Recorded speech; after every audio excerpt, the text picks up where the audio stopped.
So welcome everyone to this session. And we have in this session the presentation of Dr. Hovland. And we are going to devote this session to understand a little bit more about her work on this subtle step-by-step guide for an inductive study. Don't start with the question.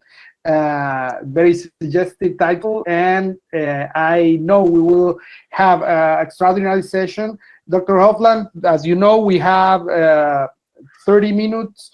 I will encourage you to present in at least in 20 minutes in order to have a small fraction of the time at the end for questions and interaction with the public.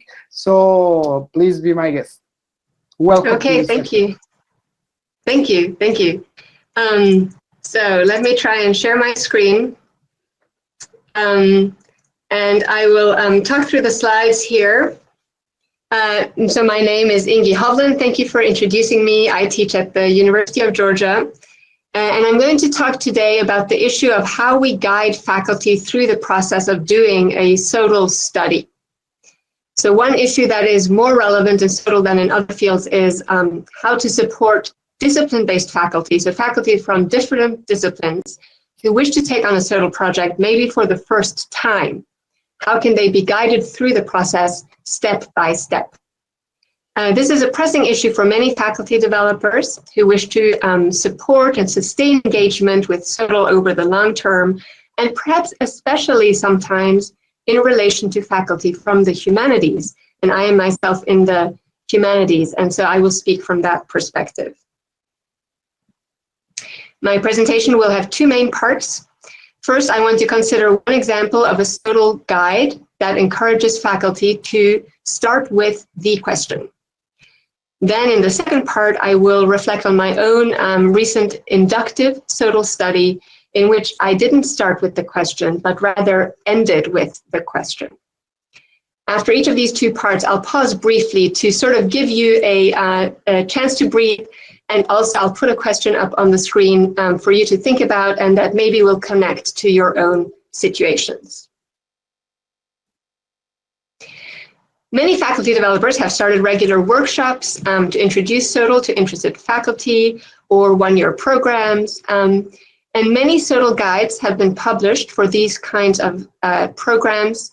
And these guides usually walk through the SoTL process step by step. In preparing for this presentation, I looked at some of the guides and found that they usually encourage faculty to start with the question. And I'm going to just show you one example. I could have picked a number. I picked this one because I think it's a good resource. So this is the handbook by Kathy Bishop-Clark and Beth Diaz-Uller. It has the title, Engaging in the Scholarship of Teaching and Learning, a Guide to the Process and How to Develop a Project from Start to Finish. I chose this because it is a very well-written guide, very thorough, very thoughtful, and I have personally benefited from it. At the same time, in this presentation, I want to reflect on the sequence of the steps that they propose and ask whether the steps have to be in this sequence, especially when we're thinking about how to build bridges to humanities faculty. So Bishop-Clark and Diaz-Uller suggest that there are 5 steps in the SoTL research process and that you go through them one by one. The first is to identify the research question. Second is to design the study. 3, collect the data. 4, analyze the data and draw conclusions. 5, present and/or publish your SoTL project. In their view, these steps build on each other. So the first step, identifying a research question, will determine how you proceed in the next step. So the question will determine your study design, the methods, the data you collect, and so on. They put it as follows. Clearly articulating the research question is one of the most important steps in your investigation. The research question you identify will influence the kinds of methods you will use, the numbers of students you will need to involve in your study, and the data collection techniques. Formulating your questions precisely allows you to design a study with a good chance of answering them. Your question defines every aspect of your study. So we see here how they suggest that faculty should start with the question, the research question. The question then determines methods, data, and analysis, and the point of the study is to answer the question. I'll pause just for 30 seconds to give you a chance to just connect this to your own experience, and I'll be quiet for a little bit. Feel free to do what is most useful to you. If you want, you can jot down an answer, you can enter one in the chat, but it's up to you. So my question is, how does this relate to your own experience? And how does it relate to the experience of other faculty at your institution? And I'll leave up the slide of their 5 steps as a prompt to thinking. And I'll be quiet for 30 seconds.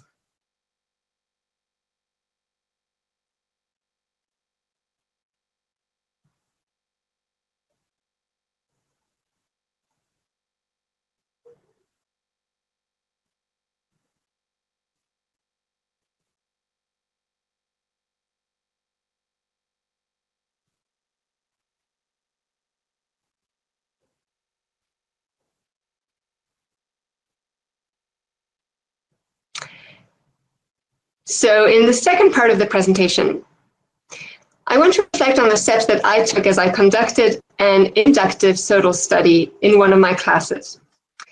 I was trained as a humanities scholar in the anthropology of religion, so I usually don't formulate the research question of an article or book project at the beginning of the research process. Instead, I usually start with a broad opening query that is in some sense more like a topic, and that I know will change and has to change over the course of the research process. The question that becomes my research question, that is the question that I publish on, is usually formulated toward the end of my research process. So let me talk through this SoTL project that I did. The project was focused on undergraduate reading. I initiated the study with a broad opening query that sounded roughly like this: how can I encourage undergraduate students to read and to do so in discipline-specific ways?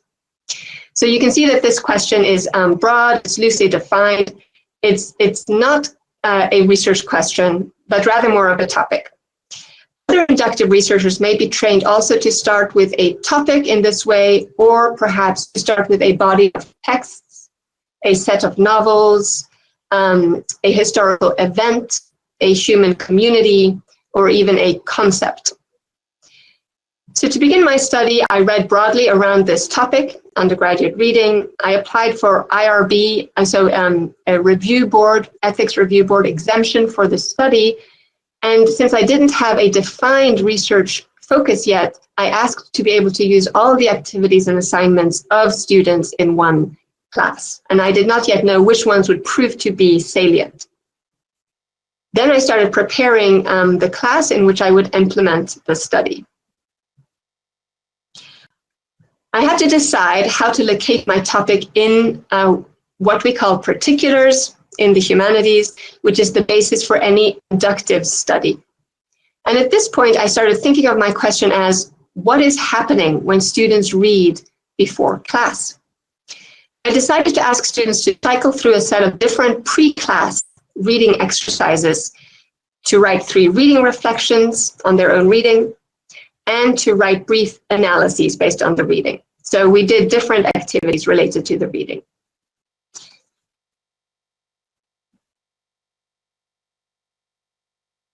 This should say number 3, by the way. Number 3, sift through the many particulars. During the semester, while I was implementing the study, the question changed slightly again as I became more interested in how I could gain insight into student viewpoints. In particular, I began paying attention to how many types each of the pre-class reading exercises was used, how many times it was mentioned as helpful or unhelpful by students. So I was trying to think of what do students think, and I was looking for emerging patterns. Now, there were several patterns in how they related to the pre-class reading exercises. And I even discussed some of them with the students during the semester. Because of this process of sort of broadly collecting and sifting through particulars, by the end of the semester, I had ended up with an excess of questions. Also, a lot of student assignments, a lot of different patterns that I had noticed in this material, a lot of notes that I had made. So at this point, I could have chosen a number of different questions to pursue, to move on to the next sort of part of the study. And this is fairly typical of an inductive process. We end up with an excess of materials and questions, and we have to choose how to proceed. The question that I chose to focus on at this point was based on one of the patterns I had noticed that was especially interesting to me. Most of the students mentioned one of the pre-class exercises as being most helpful to them, and it was an exercise that was called MAP, in which they simply, I gave them a blank page, and at the top of the page said, draw a map of the reading, and the format of the map was up to them. So my question at this point became, why maps? Why did students find them helpful, and what were they doing with the maps?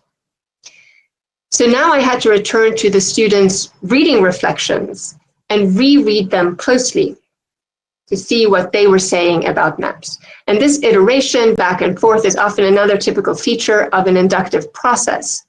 Sometimes we don't know whether we will end up using the material we have gathered or not, but we may very well return to parts of that material again and again. Then we try to gather the details into a few broad themes and perhaps arrange them so that they show change over time or contrast or connection. So I did all of this with the students' reading reflections, and then I sort of reached the end where I had to start writing. And this, at the end of this process, we have to formulate an argument, an interpretation of our materials. How exactly this is done varies a little bit across disciplines in the humanities, but we often end up with a two-step or sort of a double argument. We want to address both what is going on in our particular case and have an interpretation of that, but we also want to articulate how that interpretation is more broadly significant to the scholarly conversation. So first, I formulated an interpretation of what my students said about using maps, so an interpretation of my particular case. And my own argument was that after having sifted through and arranged material, I thought that maps helped students make a mental overview of the reading and, importantly, to take ownership of this making in their own mind. Then there are different ways that I might have tried to get at the significance of that. For example, I could have asked, what is this a case of? Or I did ask that. Or I could ask, as I was taught when I was a graduate student, to what question is this an answer? Right? So we're trying to get at the important question here at the end of the process. This will get at what we also might call the stakes, the value to other researchers. In my own study, I thought that the stakes of my particular interpretation were best demonstrated through the question, which habits have I automated as an expert reader that novice readers have not? And so, in extension, which habits do I need to pay specific attention to when I am teaching reading to undergraduates? So in this way, I turned my particular case into a case of something. Namely a case of the difference between novice and expert skills. And in my answer to this final question, I highlighted the concept of making. So if I put my inductive research process on the right here, side by side with the process that I began with from Bishop Clark and David Schooler, we see that there are both some similarities and some differences in the steps that they encourage and the steps that I took. One of these differences I have highlighted, and it seems especially important to me, namely the difference in where the research question is located. So I will put this slide back up in just a second. But I want to say first that I'm going to pause as I leave that slide up for 30 seconds to give you again a chance to think about, does this inductive process relate to your experience or maybe to the experience of any of your colleagues? And you can either jot down for yourself thoughts about that, or you can just take a brief break and think about the relevance to your own situation. I'll be quiet again for 20, 30 seconds.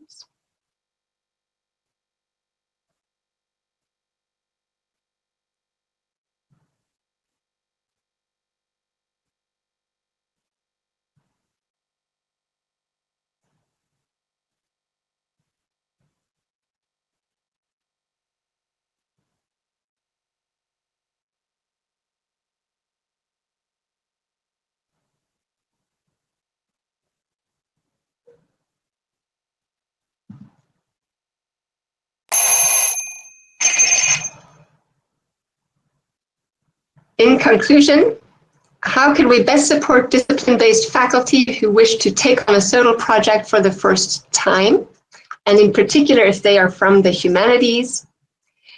Many people have thought hard about this issue and have highlighted the importance of meeting faculty where they are. Some have argued that discomfort with stepping outside one's own discipline in a SoTL process can be productive, but may become a hindrance if it is left unattended. Others similarly observe that if the SoTL research process seems too unfamiliar to faculty, this may present an obstacle. So I want to build on these contributions and suggest that it may be beneficial to share and discuss a few different step-by-step guides with faculty who are starting a SoTL project. Some that start with the question and some that don't start with the question. In the same way that it can be beneficial to allow time for discussion of different methods, different conceptual approaches, different discipline-based writing formats, and a variety of scholarly identities in relation to SoTL. So the aim, of course, is not to pigeonhole faculty inside their own discipline and say that they have to stay there, because some may wish to step outside it. But rather the aim is to strengthen faculty's sense of belonging and competence, and then deepen their awareness of the different ways that they could choose to start their own SoTL project. And perhaps they might start with a question, or perhaps they might not start with a question. Thank you. And I put the link there in the slides that are also on the uploaded on the conference website, in case you want to look at the study a little bit more. Thank you. Thank you, Dr. Hofland. Very interesting proposal there. I think the way you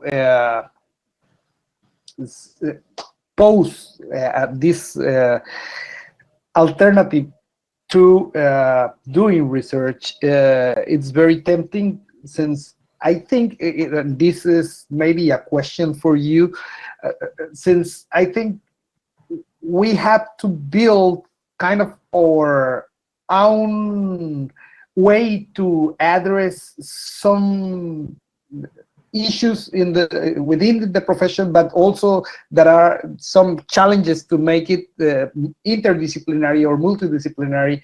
In that sense, do you think this is another way in several that we can have in terms to address the issue of research, or do you think there will be, based on your proposal, there will be a recipe that anyone could follow, or maybe we have to take this approach to make it more flexible and to adjust according to the steps that you are giving another way to approach research?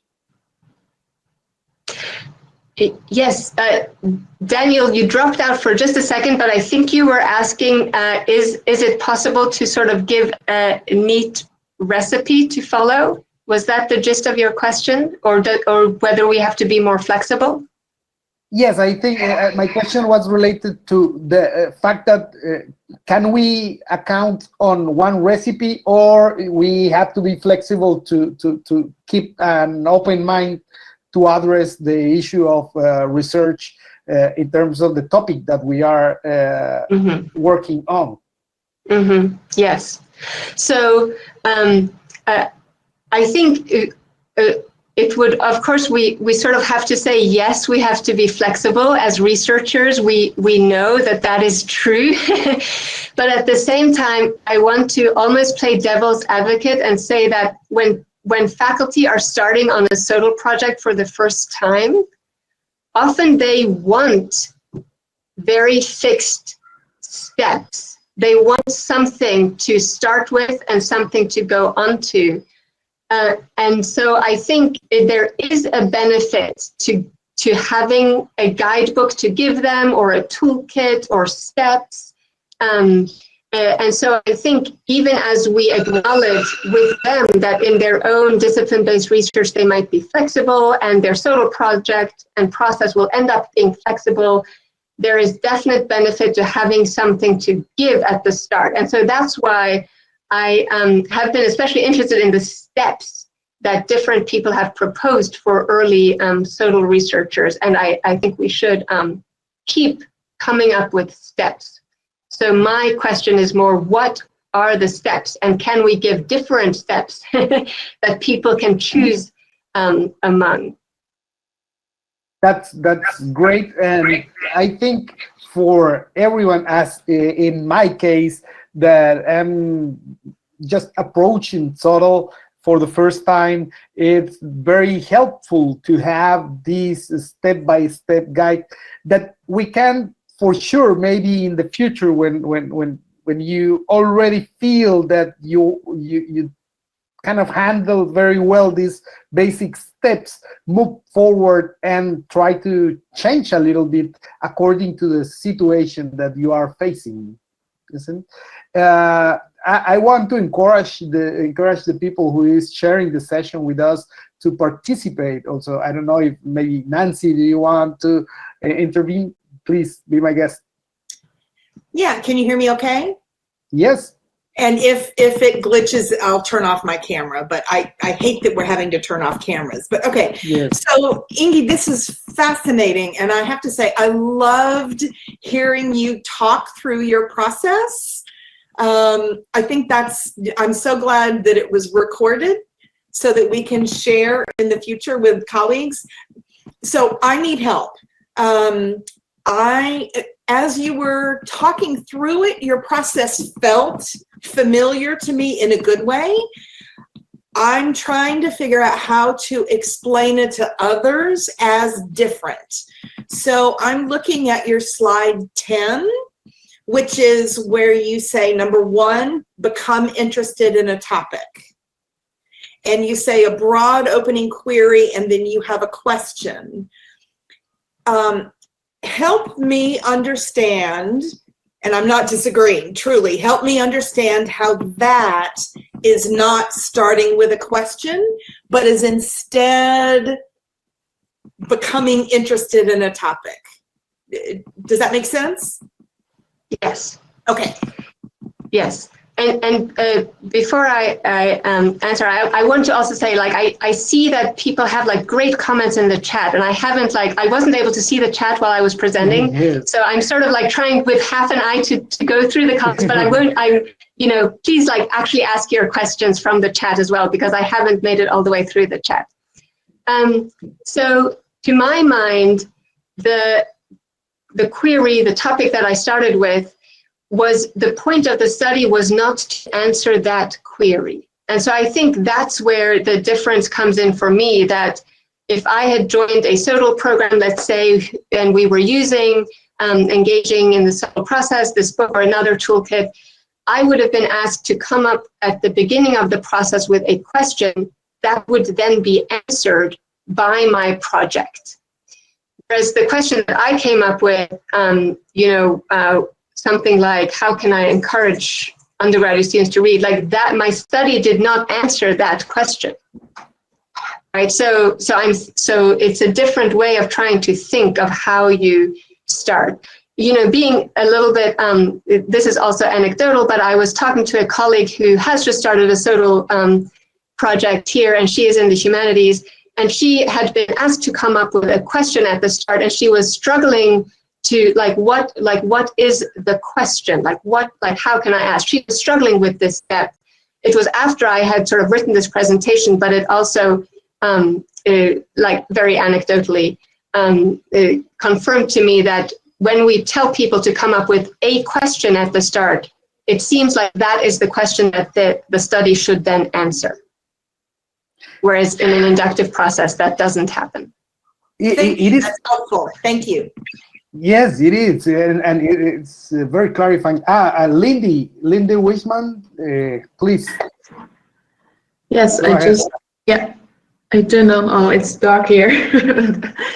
So worry. thank you very much for your presentation, Ingi. I love to hear your inductive process, and I think it starts a lot of thoughts on what we're doing and how we're working with faculty and guiding them in their SoTL projects. And I'm wondering, do you think this inductive process is mainly suitable for questions about gaining insight in some kind of situation that's going on in the classroom, or would it also be suitable if you experience a problem that you want to find a solution for, or whether if you want to know the effects of something? Could you elaborate on that? Right. If there is a specific problem that the instructor is trying to resolve, then I don't think it is as helpful. In that case, it would only be helpful if you were approaching it really, as a scholar, and you were thinking, oh, I really want to understand all the facets of the problem, and even if I don't resolve it by the end, the understanding itself was the point. But mostly when instructors are faced with a specific issue, they would like a clearer path to answering it. And so in that case, to me, it seems like a qualitative method or quantitative that has a clearer sort of path from question to answer would be better suited. I think also an inductive process is not at all inviting to people who have been trained. Like, I'm making a very broad generalization, but when I speak to educational researchers here who are in the sciences, this does not mesh with how they are approaching their work and the contributions that they are making to how we think about teaching and learning. So I wouldn't at all want to say that everyone should do inductive research. And it's good that we are doing different kinds of research in SoTL. And so I'm specifically thinking of faculty, often from the humanities, who are maybe not trying to resolve any one issue, but are in some sense wanting to think and, as we say, problematize the dynamics in our classroom to understand them more deeply. And for that, an inductive process can be a good match. Thank you. Great. I can't see many more hands raised, but we have a very good comments on the chat, as you previously noticed, Ingi, and from many people. I think this session have generated a lot of positive comments, and one of the elements that I highlight in terms of the contribution is that we can approach clearly if you are an outsider, especially as in my case, of having, let's say, a guide through which we can approach this. And you said that we will have some documents available for this. Have you published some of this already, or do you have it available in this session? Yes, so I on my last slide, I put a link to the article that describes the study itself. And so this presentation is more my attempt to try and draw out what would that mean for people who are trying to help faculty do SoTL. But yes, I can upload the article as well in this session if people are interested. Yes, yes, and I sure. hope the comments will stay here because I'd like to read them more carefully. Sure, sure, they will be here. And Great. well, with this, we can wrap up this session. We have to move to other rooms. And thank you, Dr. Hovland, for this extraordinary presentation. And thank to all of the assistants, attendants in this room. Thank you very much. Thank you. Thank you, everyone.